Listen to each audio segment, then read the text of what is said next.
Al ministro de Justicia también, que en El Salvador va pegado, pero ustedes tienen separados los ministerios, y que nos dio una buena de cómo está, cómo estaba y cómo debería estar. Creo que tiene bastante claro.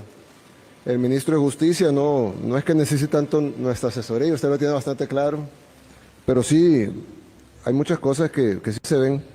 Quiero antes hacer un pequeño paréntesis, si me permiten, y es que ya llegó el segundo avión de ayuda de la que hablamos ayer con el presidente Chávez. El día de ayer pues salió en la conversación, luego en la cena lo estuvimos ahí acelerando con el canciller de aquí de Costa Rica, el canciller Tinoco, y yo creo que no durmió, y tampoco el presidente, y tampoco yo, pero ya como a las 5:30 de la mañana salió el primer avión. Íbamos a enviar uno, pero como fue a la carrera, los aviones eran más pequeños, así que mandamos 3.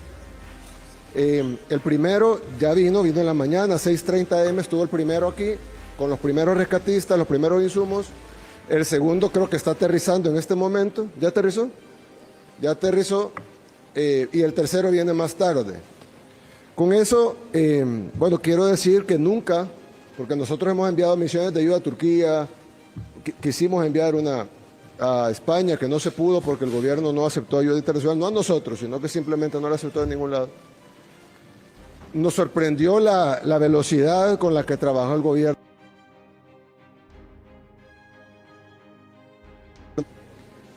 1, 2, 3 de la mañana, todos despiertos, sacando documentos, sacando permisos, sacando los acuerdos. Realmente, normalmente los gobiernos no trabajan así. Normalmente los gobiernos trabajan de 8 a 5, de lunes a viernes, ¿verdad? Pero evidentemente el gobierno de Costa Rica no es así, trabajó rápido y pues pudimos poner, ya la ayuda está en camino creo que la primera iba a Guanacaste, la segunda a Limón, y bueno, se va a distribuir en en los departamentos más afectados. Y luego, aparte de eso, vienen 20 camiones más con 400 toneladas de ayuda que esperamos repartirla a los días, o sea, 1 o 2 días después de que terminemos de las cosas de rescate. Ya traemos alguna en los aviones, pero vienen además 50,000 bolsas de alimentos para 50,000 familias costarricenses que me imagino que van a necesitar esos insumos. Bien, eso era el pequeño paréntesis del reporte de lo que hemos estado trabajando en la madrugada. Pero ahora que vinimos a ver este tema, que creo que es el más apremiante en cuanto a la magnitud, vimos algunas cosas en el penal. Evidentemente los presos en Costa Rica tienen mucho más derechos que en El Salvador. Eso es una cuestión de cada sistema, de cada país. Pero yo le decía una curiosidad al presidente, y se lo decía también al ministro de Justicia, al ministro de Seguridad. El salario mínimo en Costa Rica es aproximadamente $700. Ese es el salario mínimo. Casi el doble que el de El Salvador. Eso demuestra que ustedes están mucho mejor que nosotros en muchas cosas. Pero aún así, hagamos una matemática, le decía yo al presidente. Le decía, bueno, si son $700 por salario, y digamos que hay un salario, con la suerte de trabajar en el sector formal, con la suerte de tener un empleo, con la suerte de que no tener una familia numerosa y que tal vez es papá, mamá y 2 hijos con un ingreso, entonces son $700 entre 4 personas. Quiere decir que una persona de una familia de 4 con un ingreso de salario mínimo formal en Costa Rica vive al mes con $175, lo cual es bastante bueno para el promedio latinoamericano. Eso por 12 meses son $2,100. Eso es lo que vive una persona en Costa Rica con la bendición de tener una familia pequeña. No, las familias grandes son bendición, me refiero al tema económico, con la posibilidad de que es una familia pequeña y con la bendición de tener un trabajo formal y tener empleo. Y trabajar un mes completo para ganar esto. En el año, un costarricense vive con de ellos vive con $2,100. Entonces yo le decía al presidente de que sería inmoral, antiético y carente de toda justicia que un preso viva con más. Creo que esa debe ser la tasa máxima, debe ser ¿cómo vive un tico trabajador? Que paga impuestos para sostener los penales. Porque si un tico está trabajando toda la semana y recibe un cheque, paga impuestos no solo en su salario en sí, que paga seguro social, etcétera, sino que además tiene que pagar impuestos al comprar, IVA, etcétera, y tiene que vivir con esa cantidad, que es buena comparada al resto de Latinoamérica, pero no puede un preso tener un gasto mayor de $2.100, porque sería prácticamente un robo al trabajador tico para sostener a un criminal. Entonces, ya no es ahí viene el tema de los derechos humanos, de los que yo siempre digo, porque el criminal tiene derecho, ¿no? Hay que darle comida, hay que darle salud, hay que darle un lugar donde dormir, un lugar donde vivir, hay que cuidarlo, etcétera. Pero no más que al trabajador que probablemente además ha sido víctima del que está preso. Entonces, el sistema penal no puede costar más de $2.100 por preso. Sería inmoral. Y entiendo que cuesta más de $2.100 por preso. Más de $12.000 por preso por año. Usted está diciendo 2.600. 2.100. 2.100. En términos prácticos, nosotros estamos gastando $1.200 aproximadamente al tipo de cambio del día de hoy por mes por preso, costo operativo. Sí, en lugar de 2.100 por año. En otras palabras, están gastando casi 2 salarios mínimos por reo. Es una injusticia para los costarricenses de bien, que son los que nos están viendo ahorita. Entonces, definitivamente hay que hacer, nosotros, de nuevo, con la humildad del caso, porque muchísimas cosas, bueno, ya incluso hablamos con el presidente de algunas cosas que vamos a hacer, que hemos venido a aprender. Pero si en algo podemos ayudar es que el sistema penal debe reformarse. Y si es importante, creeríamos nosotros, desde nuestro punto de vista, que el sistema penal debe ser completamente controlado por el gobierno. El sistema judicial decide si la persona es inocente o culpable. Eso sí es en todos lados. Pero ya una vez declarado culpable, ya una vez sentenciado a una pena, debe ser el gobierno que debe de administrar esa pena. Entiendo que aquí hay una especie de suprapoder sobre las penas, el cual pues bota toda la estructura. No se puede planificar si mañana me van a decir que tengo que cambiar esto por lo otro, o que si alguien tiene derecho a tener internet, o tener televisión, o tener tantas visitas íntimas al mes, o tanta cantidad de comida, o tanto tipo de comida. Y a mí me confunde a veces, porque me pongo a pensar, bueno, tal vez esta gente es muy buena, ¿no? Y ellos se preocupan por la comida de los presos. Y está bien, creo yo, que alguien tenga ese corazón y que a pesar de que sea un criminal, que ha asesinado y que ha violado y que ha robado y que ha asaltado y que ha sido violento, etcétera, pero bueno, vamos a tener humanidad, ¿no? Vamos a pensar en su comida. Pero habría que preguntarse cuántas veces esas personas se han preocupado por la comida de los costarricenses. O en mi caso, cuántas de esas personas que nos critican se preocuparon por la comida de los salvadoreños de bien, los trabajadores, los que a veces no les alcanza para poner suficiente proteína en el plato de sus hijos, o que a veces no les alcanza ni siquiera para comer, o para vivir en condiciones mínimas.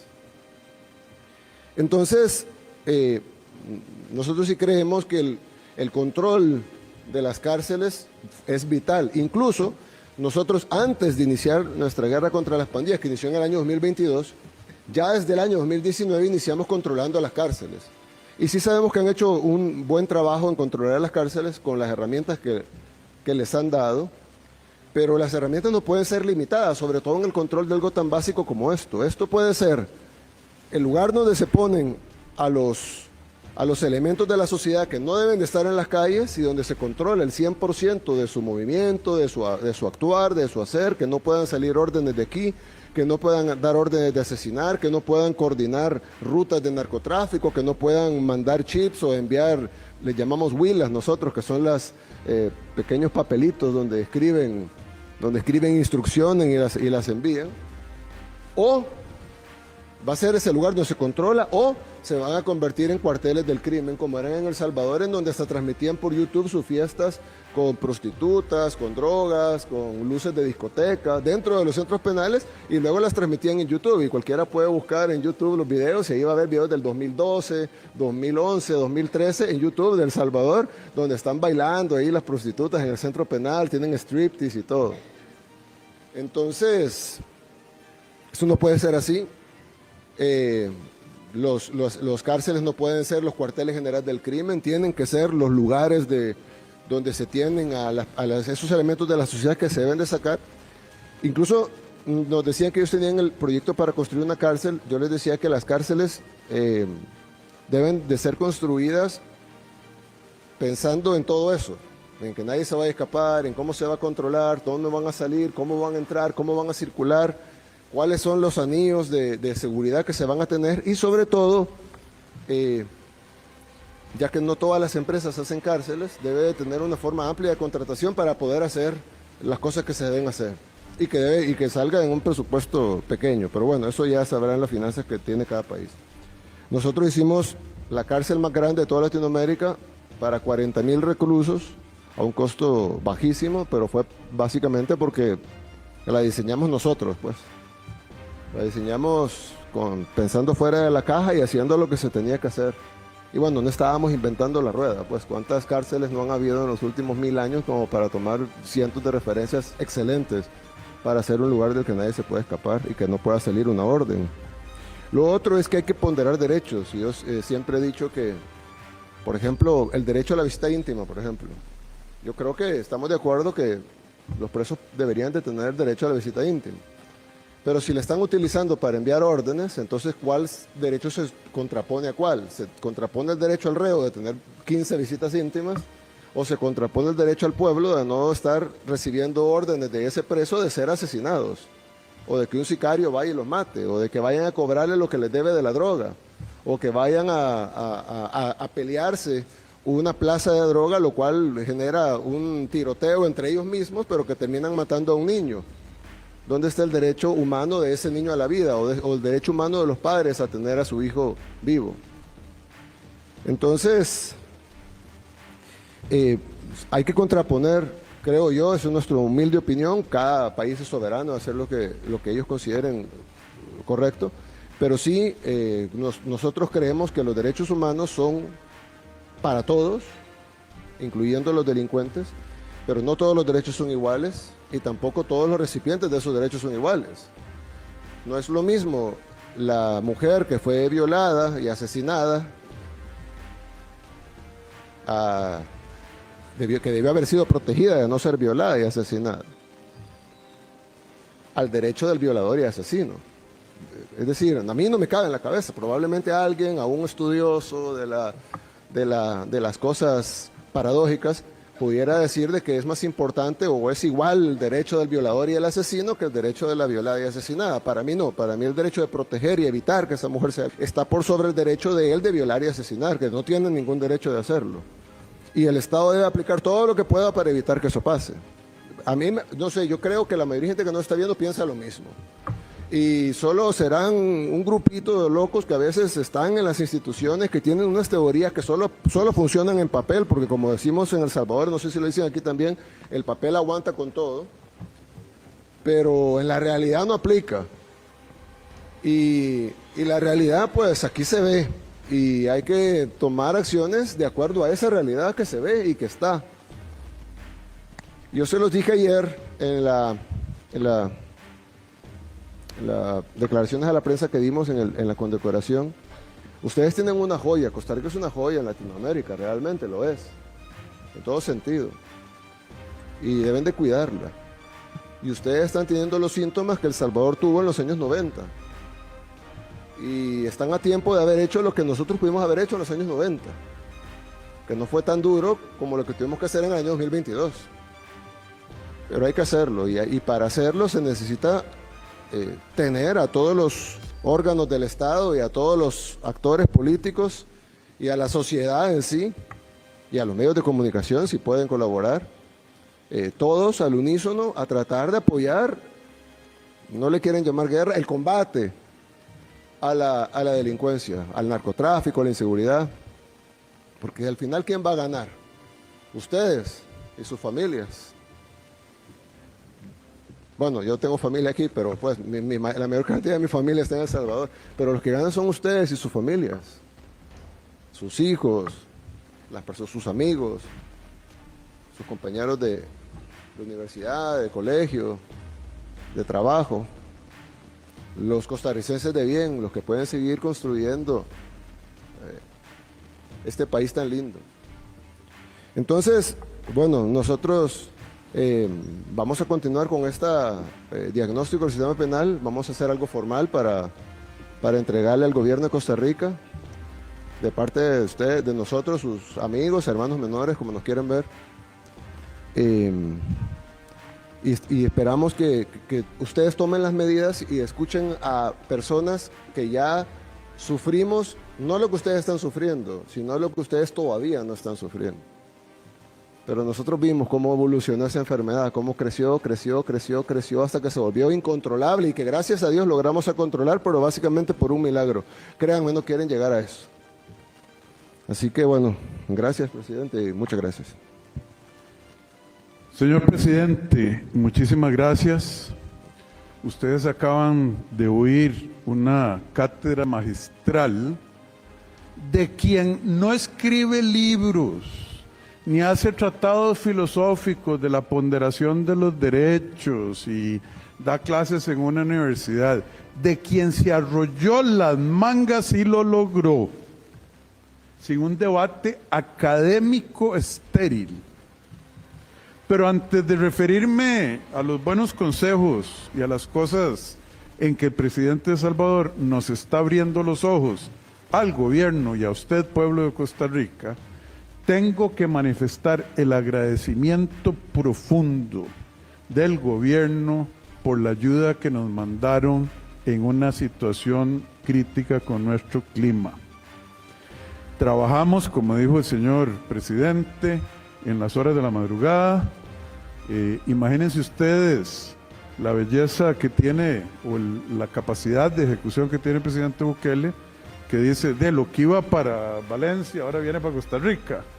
Nosotros hubiéramos tenido que ir al SICOP, a la Contraloría, a la Procuraduría, a no sé qué cuánto, y más bien llegamos al verano y lo que va a haber es falta de agua.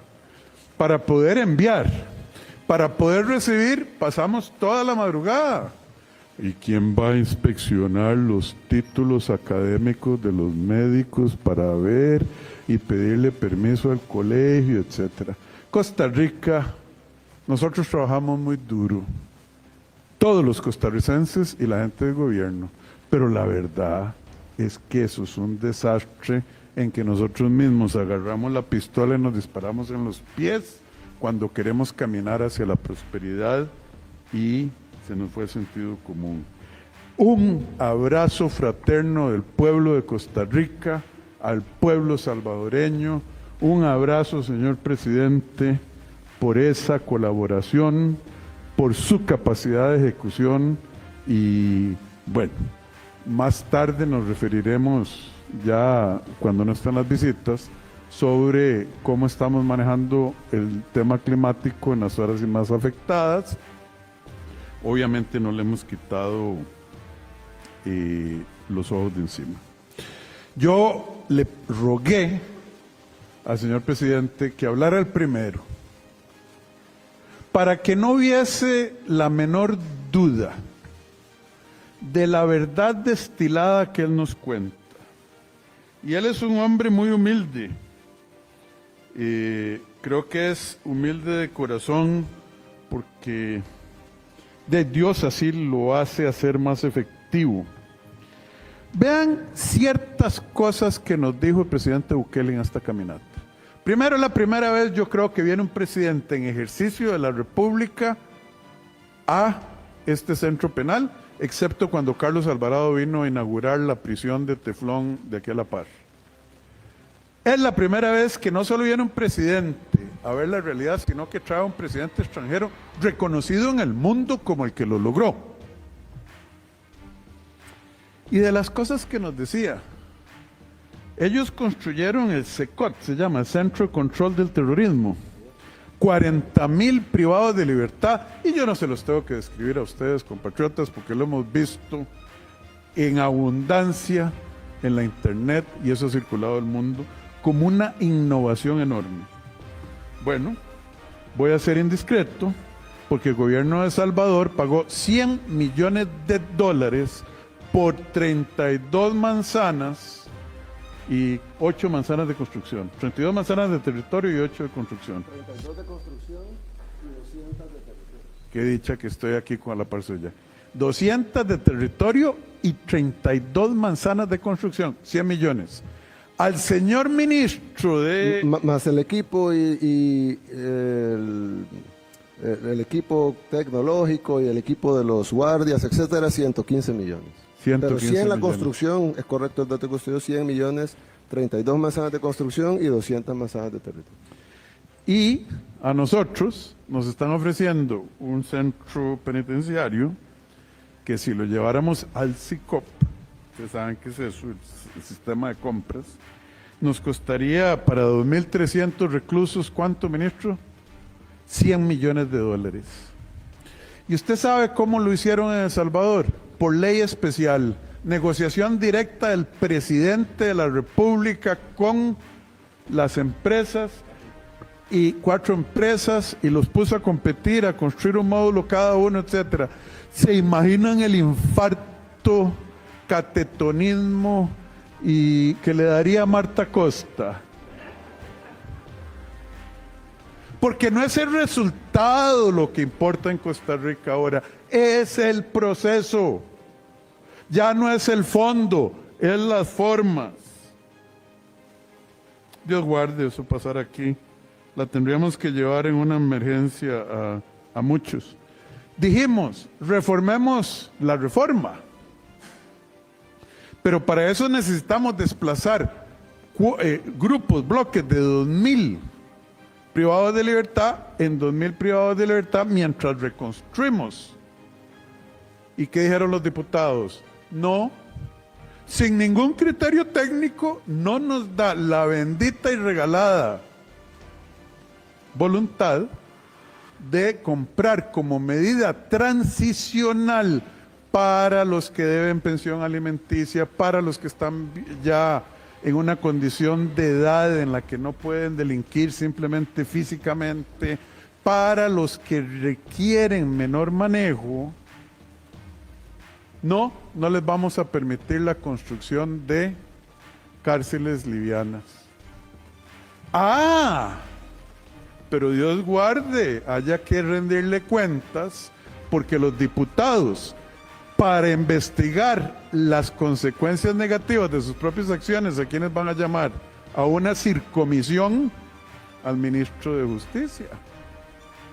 Eso es doble estándar, eso es doble cara. Estamos aprendiendo muchísimo, pero no solo el gobierno, ustedes costarricenses. Yo le decía al señor Bukele, excelentísimo presidente de la hermana República de El Salvador, don Nayib, pero ¿qué es el tema de la justicia rehabilitativa que a nosotros nos agarró en los años 80 y 90? ¿Cómo lo ven ustedes? Y me dice, presidente, en El Salvador nosotros tenemos justicia rehabilitativa. Si un tipo, y me dio un ejemplo con su permiso, se tomó más trago de la cuenta, no es un delincuente habitual, y en un momento o de celos o de falta de control comete un crimen, mata a alguien, lo que llamamos los costarricenses un pleito, una bronca, eso es muy diferente a uno de los que se sentaban en la junta directiva de las maras. Al primero lo rehabilitan, dice el señor presidente. Al segundo, ¿ya para qué? Ya no se puede echar para atrás. No, en Costa Rica eso sería inconcebible, que no tratemos de arreglar a lo que ya no tiene arreglo. Y hay que reconocer que no tiene arreglo. Hay que reconocer que es muy triste para la sociedad, sin duda. Que las causas son profundas, en familias disfuncionales, etcétera, sin duda. Pero lo que no tiene arreglo por la voluntad y decisión de Dios ya no tiene arreglo. Otra cosa que le llamó muchísimo la atención al señor presidente es esto de los costos, de cómo un oficial que ingresa a trabajar aquí gana, ¿cuánto? 450,000 colones. 530,000 trabajando 6 por 6 tal vez, arriesgando su vida, estando lejos de su familia, incomunicado por celular como debería ser, etcétera. Y el privado de libertad nos cuesta mucho más de lo que él gana. Dentista, médico, bien, es su derecho. Pero si el privado de libertad, que tiene recursos por sus actividades delictivas afuera o por sus compinches, dice, yo quiero que me lleven al hospital Cima, la Sala Constitucional le ordena al Ministerio de Justicia que, dependiendo quién sea, dedique de 4 a 8 oficiales, lo que haya que dedicar, el carro de transporte para que llevarlo a que vea a su dentista privado. Eso es lo que ocurre en Costa Rica.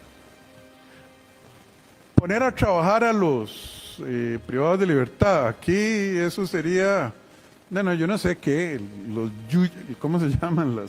Las parálisis y los derrames de los defensores y la sala cuarta, ponerlos a trabajar así, que a la fuerza, no. Dios guarde, que se ganen la comida. Pero bueno, aquí hay gente que trabaja.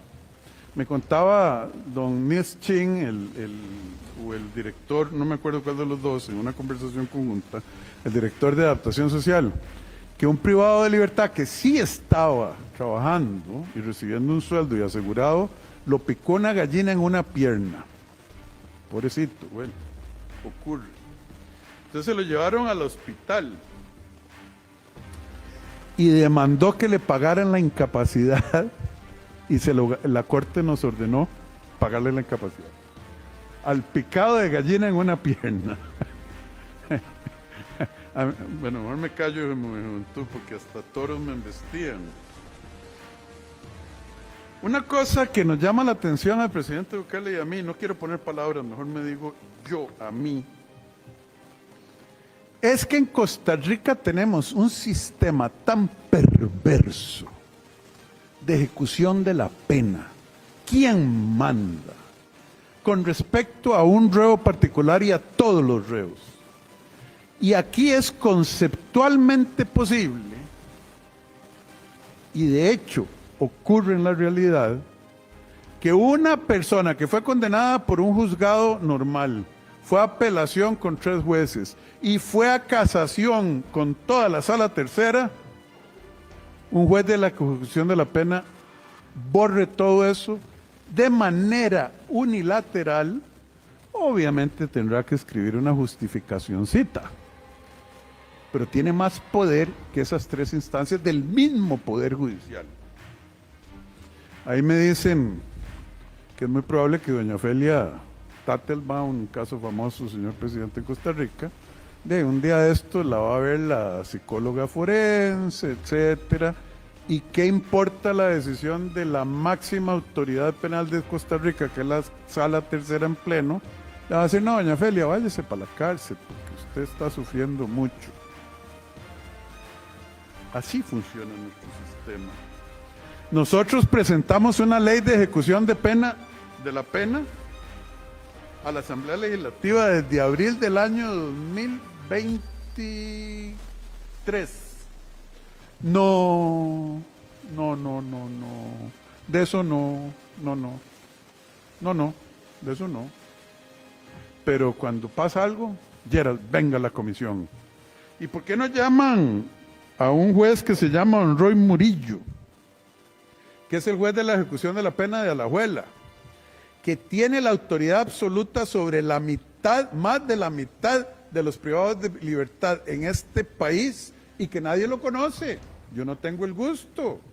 Y no sé si es una buena o mala persona, no lo estoy juzgando a él, estoy juzgando el sistema jurídico que a ese señor, por tener la competencia sobre Alajuela, controla todo este centro penal con 8.700 privados de libertad y le puede decir a don Nils Ching qué le da de comer a fulano, cuándo lo lleva a la clínica privada.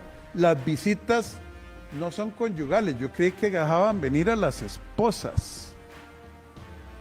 No, cualquier reo, qué palabra que antes se usaba, ahora es privado de libertad, puede mandar a pedir a una muchacha, por cualquier razón, la conozca o no la conozca. Y aquí le hace la investigación de que la señora o señorita no ponga riesgos, que tenga antecedentes penales, etcétera, y le dan el espacio. No es la esposa, no es la novia, no es la pareja, no señores, cualquiera. Y ustedes saben cómo se llama eso ahí en el centro de San José. Yo no sabía. Me decían visita íntima, yo conyugal. No, ya no son conyugales. Salvador las eliminaron todas. ¿Así es, presidente? No. Bueno, entonces alguien que tiene plata o que tiene amigos que tienen con plata, las veces que quiera, manda a traer a alguien. Yo no digo que eso sea malo per se. Yo soy una persona que cree en la libertad individual de los seres humanos. Yo no soy nadie para juzgar a nadie, solo Dios puede. Pero en un centro penal, ni tiene que pagar cuarto, en ese caso. La otra cosa que nos llama muchísimo la atención, y ya me estoy extendiendo más de la cuenta por las cortesías con el señor Bukele, a quien de corazón le agradezco, y un montón de detalles más que no voy a comentar con ustedes por razones obvias. Costa Rica sabemos que únicamente el 5% de los delitos denunciados, y que sabemos que los delitos denunciados son menores que el universo de delitos. Entonces, que hay ahí un hueco que nadie sabe. Y el 95% de los delitos denunciados terminan en nada. Ese pequeñísimo 5% que terminan en algo, la verdad es que por las cosas que me contaron los jueces de ejecución de la pena, los privilegios, el pollito, la carnita, la dieta, las visitas íntimas, etcétera, el gasto mensual. ¿Cuántos de ellos se pueden ganar más de un salario mínimo al mes en un trabajo para el que afuera tengan la competencia y que no incluya delinquir? Es que el que delinque puede ganar muchísimo dinero, pero póngase usted, delincuente, a trabajar en lo que usted sabe trabajar, para lo que está preparado, a ver quién le paga 650 mil pesos al mes. Nadie. Entonces, mandan a un porcentaje chiquititico para acá. Los atienden, algunos me dicen viven mejor aquí que afuera. Y después, los beneficios y para afuera. ¿Usted cree que eso va a detener que el temor a la cárcel en Costa Rica va a detener a alguien y lo va a hacer pensar antes de cometer un crimen? No, hombre. Compatriota, cierro diciendo, aquí tenemos que revisitar los conceptos de justicia, de derecho penal, de cuál es el papel del Estado, Poder Judicial, Asamblea Legislativa y Gobierno en brindarle seguridad y prosperidad a nuestras poblaciones. Hay gente empecinada, sobre todo en el Poder Judicial, en particular la Sala Tercera y la Sala Cuarta, la Sala Constitucional y la Sala Penal, de que tenemos que mantener el sistema, de que hay que darles más abrazos a los que pegan balazos, hay que tratarlos bien. pero no bien dentro de lo que decía el presidente Bukele sabiamente, dentro de los derechos concebibles, porque son seres humanos, son criaturas de Dios. Dios los va a juzgar. Nadie los va a azotar, nadie los va a torturar. Pero, ¿cómo esos grupos, diputados y diputadas que ustedes conocen, Rodrigo Arias, ha sido clarísimo al respecto, Gloria Navas, el Frente Amplio completo, la Sala Constitucional, no, prisión preventiva, aunque usted esté frente a un peligro para la sociedad, la comunidad que incluye su hermana, su hija, su mamá, su papá, su abuelo, sabiendo como el que mató a Catherine Garro, que la mató 3 días después de que lo soltaron. 450 casos en esta administración que los jueces de la pena dicen, no, suelte a esta persona. Y viene el Ministerio de Justicia y dice, no señor, esta persona es un peligro para la sociedad. Ni siquiera estamos hablando de prisión preventiva, estamos hablando de condiciones benévolas para que salga de la cárcel sin haber terminado su pena. Y todos los estudios técnicos dicen, es un peligro para la sociedad, no debe salir. Ah, no. Un juez sin cara ante el pueblo, sin necesidad de rendir cuentas, dice, ah, sí, váyase, lo suelta. Y cuando ocurre el asesinato, ¿a quién llaman? Al ministro de Seguridad, a la Asamblea. ¿Y usted qué hace? ¿De qué quiere que haga? Que le dé 2 guardaespaldas a cada mujer costarricense, y a cada adulto, y a cada hombre. Ese debate, compatriotas, lo tenemos que seguir. Y yo ya me cansé de estar llevándole serenatas a quien no quiere oír o es sordo o no entiende a través de los proyectos de ley que hemos presentado. Desde abril del 23 a hoy, la ley de ejecución de la pena, ahí está, ¿verdad? Nada más, ahí está. Existe un proyecto de ley. Y hoy, aprovechando la venida de un líder reconocido a nivel mundial y un experto en arreglar el problema que usted quiere que se arregle, decidimos llevar el debate ya al pueblo de Costa Rica y ya no solo hacerlo en los zaguanes y salas de sesión de la Asamblea Legislativa del Poder Judicial. Pueblo de Costa Rica, eso y cosas peores están ocurriendo con sus dineros, con sus impuestos, con su derecho a vivir en paz y tranquilo. Y ese debate continúa, porque ayer dijo el presidente Bukele claramente, mientras la sociedad como un todo no decida arrancar esta mala hierba, este cáncer de raíz, no se va a alcanzar. Y para eso se ocupa una mayoría legislativa, que no estoy diciendo que debe ser de un partido, que no estoy diciendo que haya que esperarse a las elecciones, pero ahí tiene que ocurrir a más tardar. Hoy se podría, pero se ocupan unir las voluntades de 38 diputados. Y yo en eso no tengo mucha esperanza con los diputados actuales. Presidente Bukele, maestro, profesor en estos temas, muchísimas gracias por la generosidad de un pueblo que también tiene necesidades con estas donaciones que nos hicieron.